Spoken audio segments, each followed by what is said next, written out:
Let me take you back to the start. My name is Marcy, and I've been married to Michael for almost 20 years. We met in college, fell hard and fast, got married a few years after graduation, and had Jamie shortly after that.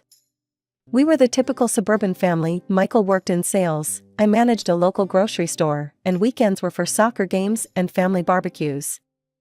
That particular November morning was supposed to be like any other.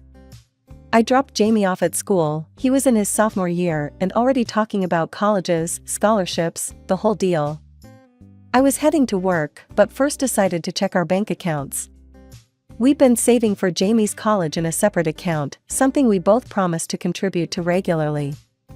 Michael had been a bit secretive lately, saying he was working on a big deal that would benefit all of us. I trusted him, maybe too much. So, there I was, sitting in the car outside the store before my shift, logging into our online banking. What I saw, or rather, didn't see, hit me like a ton of bricks.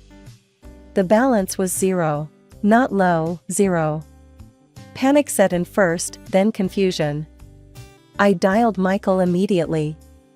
Michael, where's the money in Jamie's college fund? My voice was more of a whisper, scared of the answer. What? Babe, calm down. What money are you talking about? His voice had that irritatingly calm tone that always signaled trouble. Marcy, I haven't touched it. Maybe there's some mistake with the bank. Check again. I logged in again, hoping to see a different number. But nothing changed. No mistake, it's all gone. What the hell is going on? Look, I don't know, okay? I'll sort it out. Just go to work, and we'll talk later. He hung up before I could argue further. But I couldn't let it go. I called in sick, turned the car around, and drove straight to the bank.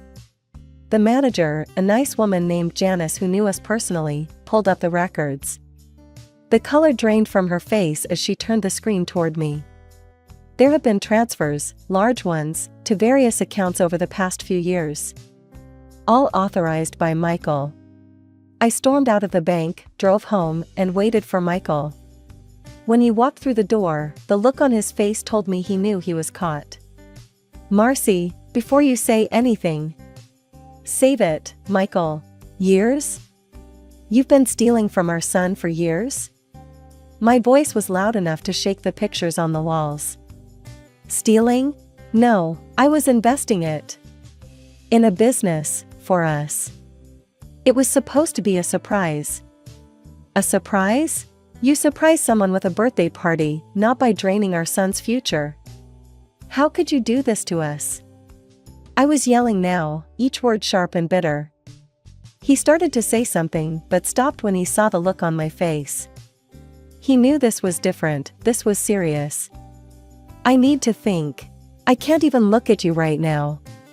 I walked away, my mind swirling with betrayal, anger, and the terrifying question of how we were going to afford Jamie's college now. The next morning, my mind was still racing. Michael was already at the kitchen table when I walked in, his mother, Gloria, sitting beside him with a cup of coffee in her hands. The air was thick with tension, and I could tell this wasn't going to be an easy conversation.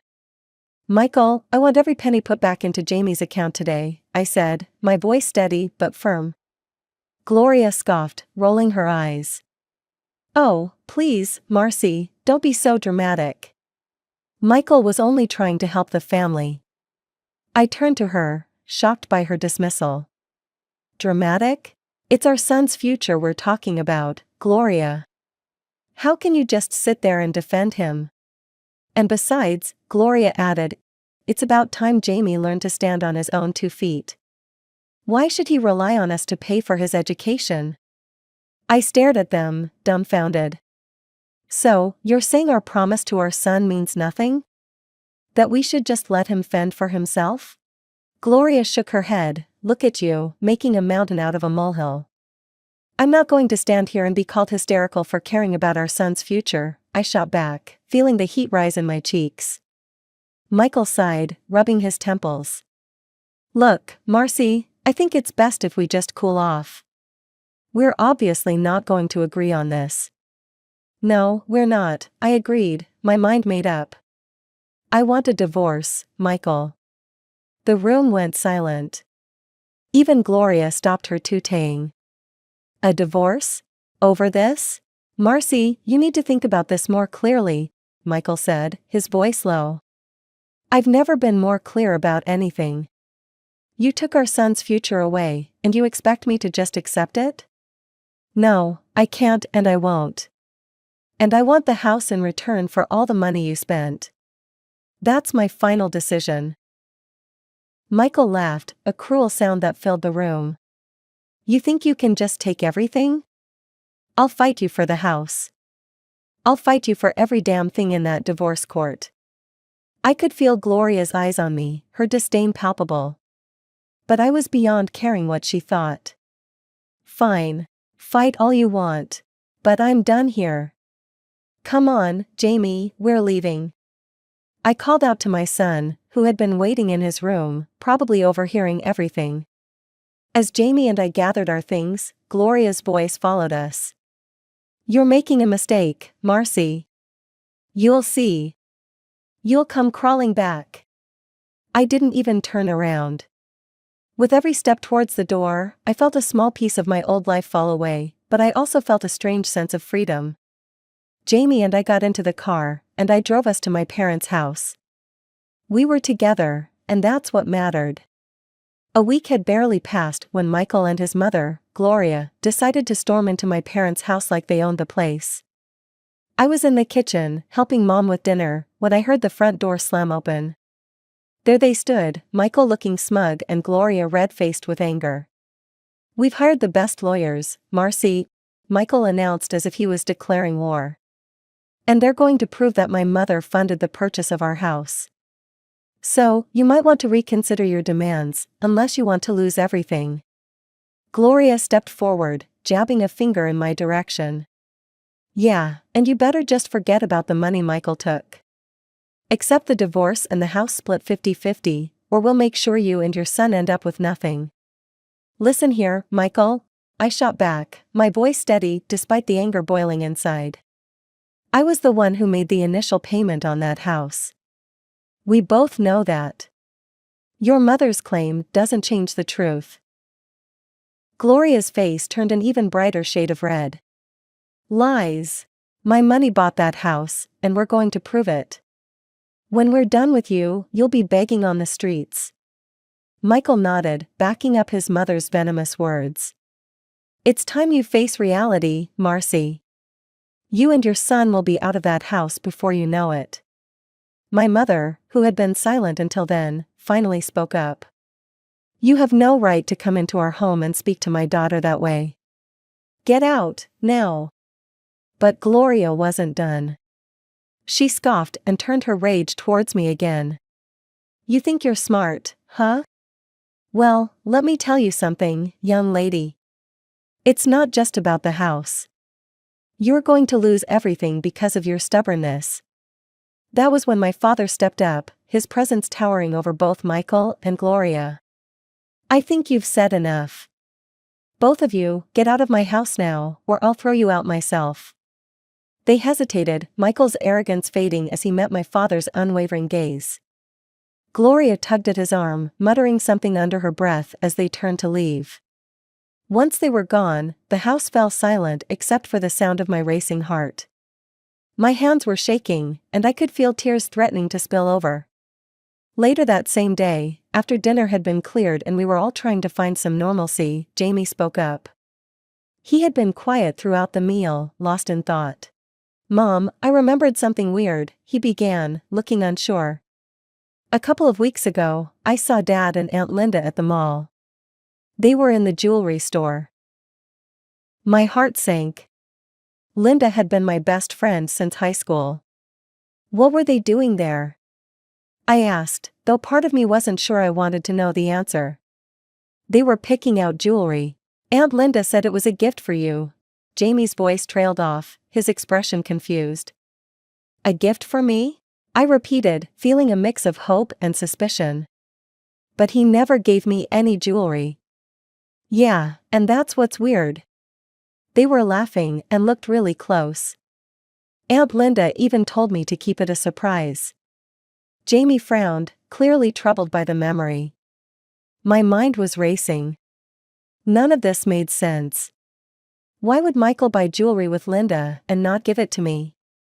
And after today's confrontation, everything felt even more suspicious.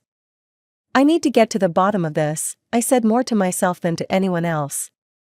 I'm going to hire a private detective. I need to know what's going on. I could feel my resolve hardening. If Michael was cheating on me with my best friend, I had to know the truth. A couple of weeks later, I got a call from the detective I'd hired. His voice was grave as he asked me to come to his office to discuss his findings. My stomach churned the entire drive over. When I arrived, he handed me a thick envelope. "Mrs. Harper, I'm sorry to say, the news isn't good," he started, and from there, he laid it all out. The detective had followed Michael and Linda, taken photos, and even got receipts from their purchases, including an expensive necklace that certainly never made its way to my neck. "Your husband and Mrs. Linda have been having an affair. I'm very sorry." The drive home was a blur. When I finally got back to my parents' house, I found Mom and Dad in the living room. I told them everything, showing them the photos and receipts. The shock on their faces mirrored the hollow feeling inside me. "Oh, Marcy, I'm so sorry," Mom said, her voice breaking as she came over to hug me. "That woman has been in our home, shared our meals. How could she? I can't believe Linda would do this to me," I whispered, feeling a tear roll down my cheek. "All these years, she's been lying to me, to all of us." Jamie came into the room then, hearing the last part. "Mom, are you okay? What happened?" I wiped my eyes and managed a small smile for him. "It's going to be okay, honey. We just found out something upsetting about Dad and Linda, but we'll get through this. We're together, and that's what counts." That night, as I lay in bed, the betrayal gnawed at me. Michael and Linda had deceived me, stolen from me, and broken my trust. But I knew one thing for sure, I wasn't going to let them destroy me. I would fight back, for my son and for the life I deserved. The next morning, I called Linda and invited her to chat. 2 hours later, I sat across from Linda at the small cafe where we used to meet for our girls' chats, the irony of the situation not lost on me. She seemed oblivious to the storm brewing inside me, smiling as she sipped her coffee. "So, how's Jamie doing, huh? Must be getting ready for college soon?" Linda asked, her voice light and breezy. I clenched my jaw, staring straight at her. "Actually, Jamie's not doing great. He's been robbed by his father's mistress." Her smile faltered, and she set down her cup, a flash of guilt crossing her face. "Marcy, what are you talking about?" "I know about you and Michael, Linda. I've seen the proof." I leaned forward, my voice low and steady. Her face drained of color, her eyes dropping to the table. "Marcy, I can explain," she stammered, fidgeting with the new ring on her finger. I pointed at her ring sharply. "That ring you're wearing? It was bought with money meant for Jamie's education. Money that Michael took from our life savings." Linda's eyes filled with tears, her voice barely a whisper. "I didn't know, Marcy. He told me he was getting a divorce, that you two were practically done." I scoffed, the anger and betrayal churning inside me. "And you believed him? After all these years, you just took his word and didn't think to ask me? To think about Jamie?" She wiped at her eyes, nodding slowly. "He said he would leave you the house and everything in it. He told me he made enough money to cover it all and that he wanted to leave with dignity." "That's a lie, Linda. He's left us with nothing. There's another woman, too, someone from his work. Did you know about her?" The words were like venom, but they needed to be said. Linda shook her head, her face crumpling as she began to sob. "No, I didn't know. I'm so sorry, Marcy. I've been so stupid." For a moment, I just watched her cry, the years of friendship battling with the raw, fresh wound of her betrayal. Then, slowly, I felt my anger start to subside, replaced by a weary sadness. Look, Linda. I don't know if we can ever go back to how things were. But I appreciate you being honest with me now.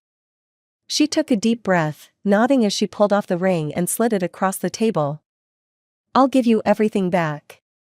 The jewelry, the car he bought me. It's the least I can do. It won't cover everything.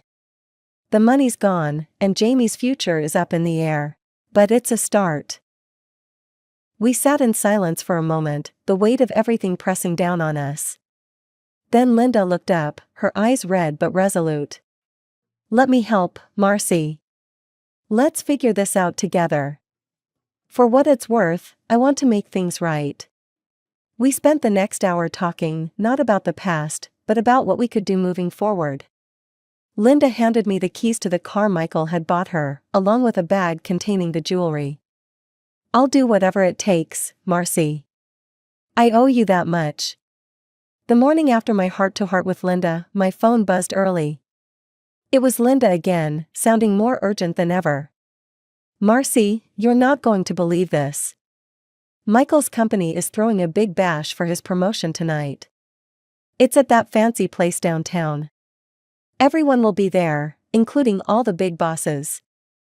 That evening, we arrived at the restaurant, a sleek, modern place filled with Michael's colleagues in high spirits. I spotted Michael, laughing and clinking glasses, the picture of success. Seeing him like that, so carefree, fueled my resolve. Linda nudged me. Ready? As I'll ever be. Before I could second-guess myself, I stepped forward just as Michael caught sight of me. His smile vanished, replaced by a scowl. What the hell are you doing here, Marcy? You need to leave. Now. His attempt to intimidate me in front of his peers only made me stronger. Actually, I'm here to congratulate you, Michael. Mind if I borrow the spotlight for a moment? His confusion was palpable as he hesitated. His boss, Mr. Carlson, noticing the exchange, gestured for me to continue. Please, let's hear what Marcy has to say. With all eyes on me, I moved towards the front where a projector was set up for presentations. Thank you, Mr. Carlson. The murmurs began as I clicked the remote, and images flashed on screen, photos of Michael and the financial director, cozy and compromising. The crowd gasped, and whispers filled the air. Not only has Michael been unfaithful to his family, but he's also been stealing from the company. Here are the financial records to prove it. The next slides showed documents, clear as day, detailing the fraud Michael and his mistress had committed. The room erupted into chaos. Michael tried to protest, his face turning red. This is nonsense. She's just a scorned woman. But Mr. Carlson, who had been examining the documents closely, silenced him with a raise of his hand. Enough, Michael. If these documents are real, you've not only betrayed your family but also this company. He turned to the financial director, who was now as pale as a ghost. And you, Jessica, will need to explain a lot. Security will escort you both out until we sort this out. Consider yourselves suspended, effective immediately. Michael looked like he'd been slapped, his eyes darting around the room, finding no allies.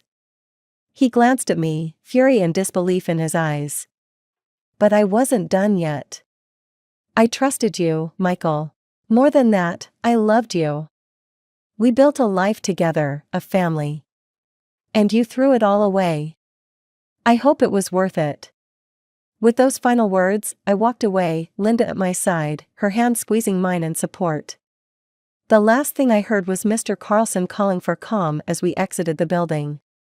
After Michael and his mistress were fired, they had to return all the stolen money to avoid a lawsuit, a small victory in the grand scheme but a victory nonetheless. Now, I was bracing myself for the biggest fight yet, the divorce and the battle for our house. I sat there with my lawyer, papers neatly stacked in front of us. Michael and his lawyer were across the room, looking less confident than usual. Gloria sat right behind him, her eyes shooting daggers across the room at me. As the judge entered, everyone rose, the room steeped in formality. Please be seated, the judge commanded, and the session began. My lawyer presented the case succinctly. Your Honor, we have clear evidence of Mr. Harper's infidelities and misuse of the couple's joint finances. We have bank records, photographic evidence, and testimonies confirming that Mr. Harper diverted family funds to support extramarital affairs. The courtroom was silent, all eyes on us as we presented each piece of evidence. Michael's face grew paler with every document displayed. Then it was Gloria's turn. She stood, almost trembling with fury. Your Honor, this is all lies. My son is a good man. It's Marcy who drove him to do what he did. Besides, the house they lived in was bought with my money. Her voice was shrill, desperate. I clenched my fists under the table, trying to maintain composure. Mrs. Harper, do you have any proof of your claims about the house? The judge asked, his tone skeptical. Well, I don't have the papers here, but it's true, she stammered. My lawyer then stepped up, handing a stack of documents to the judge. Your Honor, these are the bank statements and mortgage payments clearly showing that it was, in fact, Marcy who made the initial down payment and subsequent mortgage payments from her personal account. The judge nodded, examining the documents carefully. Michael whispered something to his lawyer, a look of defeat settling over him. Then, the unthinkable happened. Gloria, unable to contain herself, stood up and shouted, "This is all your fault, Marcy. If you'd been a better wife, my son wouldn't have needed other women." The courtroom erupted into murmurs. The judge banged his gavel. Order! Mrs. Harper, one more outburst like that and I will have you removed from this courtroom. Gloria sank back into her seat, muttering under her breath. After reviewing everything, the judge finally spoke. Having considered all the evidence presented, it is clear that Mr. Harper has not only been unfaithful but has also significantly mismanaged marital funds. Therefore, the court rules in favor of Mrs. Harper. The house will remain under her ownership, Mr. Harper will return 50% of the misused funds, and additional compensation for emotional distress will be awarded to Mrs. Harper. Michael looked like he had been punched in the gut, his head hanging low. Outside the courtroom, I took a deep breath of free air. It was over. The lies, the deceit, the years of hidden betrayal, finally out in the open and judged accordingly. Jamie had been there, in the courtroom, seen it all. His father's and grandmother's disgraceful behavior left an indelible mark on him. It was after the trial, on a quiet evening at home, when he came to me, his decision weighing heavily on his young shoulders. Mom, I can't see Dad anymore. Not after everything. I don't think I want to talk to Grandma Gloria either. Jamie's voice was firm, resolute even, but I could see the pain flickering behind his eyes. I pulled him into a hug, my heart aching for him. It's okay, Jamie. You do what you feel is right for you. I'm here, no matter what. In the weeks that followed, the idea of remaining in the house that was once a symbol of our family's unity felt more and more impossible. I made the decision to sell it, to give Jamie and myself a true fresh start. We chose a smaller, cozier place not far from the college Jamie hoped to attend, a new beginning within reach of his future. Michael's downfall was steep and rapid. His career was shattered, his reputation in tatters. The last I heard, he was barely scraping by, relying on odd jobs and his mother's pension after the hefty sum he had to return to us. One evening, while Jamie and I were unpacking boxes in our new living room, he looked up from a book he just shelved. Mom, do you ever feel bad for Dad? His question caught me off guard, a simple query filled with complex emotions. I paused, considering my words carefully. Jamie, I feel sad about how things turned out. But feeling bad for him? He made his choices, honey. We all have to live with the results of what we do. What's important is that we try to do better, be better. Jamie nodded, a thoughtful frown creasing his brow. I want to be nothing like him, Mom. And you won't be. You're your own person, with your own choices to make. I ruffled his hair, proud of the young man he was becoming. Life slowly found a new rhythm, our days filled with work, school, and the occasional movie night in our snug living room. I continued my job at the grocery store, the normalcy of work a welcome anchor. As the days turned into weeks, and weeks into months, our new home grew around us like the garden we tended together, slowly, with care and a lot of love. Reflecting one evening over a cup of tea, I realized that despite the trials, the heartaches, and the upheaval, we had emerged stronger. I had fought for my son's future and my own peace of mind, and won.